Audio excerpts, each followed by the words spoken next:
What's up guys, you're watching Sid Gamings and today we are going to talk about the NW-31201-7 could not connection.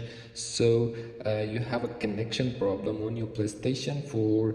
Go to the settings and network, and then first you just check the PlayStation status network. The sometime DNS is not working, server is not working, which origin you are, you just check the server, and then if the server is working up, then you have a problem with your local network. If the server is not working, then you just wait, Sony will fix this up automatically. If you have a problem with the local network, go just set up an internet connection again, forget the old one and go to the custom settings, manual, and here we are, primary DNS and secondary DNS.